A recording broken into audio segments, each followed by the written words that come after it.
చాలా మంది traffic rules ను ఉల్లంఘిస్తుంటారు. పోలీసులు ఎన్ని చర్యలు చేపట్టినా నిబంధనలను తుంగలో తొక్కుతుంటారు. ప్రతిరోజు వేలాది ట్రాఫిక్ చలాన్లు జారీ చేస్తుంటారు ట్రాఫిక్ పోలీసులు. ప్రతి నెల మొత్తం ట్రాఫిక్ చలాన్లు కుప్పలు తెప్పలుగా నమోదవుతుంటాయి. ఈ నేపథ్యంలో చలాన్లను వసూలు చేసేందుకు వాహనదారులు డిస్కౌంట్లను అందిస్తుంటారు.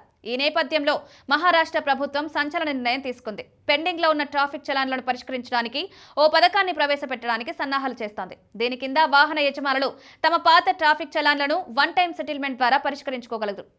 రాష్ట్రంలో 25,000 కోట్లకు పైగా ఉన్న ట్రాఫిక్ జరిమానాలను తగ్గించడంతో ప్రభుత్వం లక్ష్యంగా పెట్టుకుంది. వీటిలో ముంబైలోని 1000 కోట్లకు పైగా బకాయిలున్నాయి. హెచ్టీ నివేదికల ప్రకారం ప్రభుత్వం ఈ ప్రతిపాదనను తీవ్రంగా పరిశీలిస్తోంది. ఇది రాష్ట్రానికి అదనపు ఆదాయాన్ని అందిస్తోంది.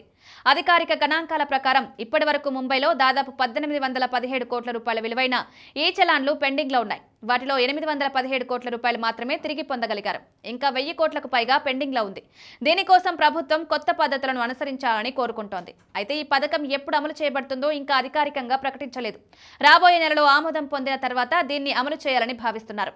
ఈ పథకం కింద చిన్న వాహనాలు, ద్విచక్ర, త్రిచక్ర వాహనాల యజమానులకు పెద్ద ఉపశమనం లభిస్తోంది.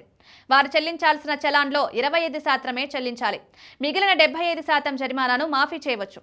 దీంతో పాటు ఒక వ్యక్తి చలాన్ అందుకున్న 15 రోజుల్లోపు చెల్లిస్తే అతనికి తగ్గింపు పొందవచ్చు.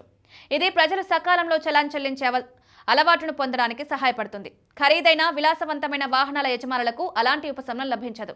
నివేదిక ప్రకారం వాహనం మోడల్, దాని ధర ఆధారంగా ప్రభుత్వం వివిధ వర్గాల డిస్కౌంట్లను నిర్ణయించవచ్చు. ఇది న్యాయమైన రికవరీకి దారితీస్తోంది. ఎక్కువ ఆదాయాన్ని పొందుతుంది. గతంలో ప్రభుత్వం లోక్ అదాలత్ల ద్వారా బకాయిలను వసూలు చేయడానికి ప్రయత్నించింది.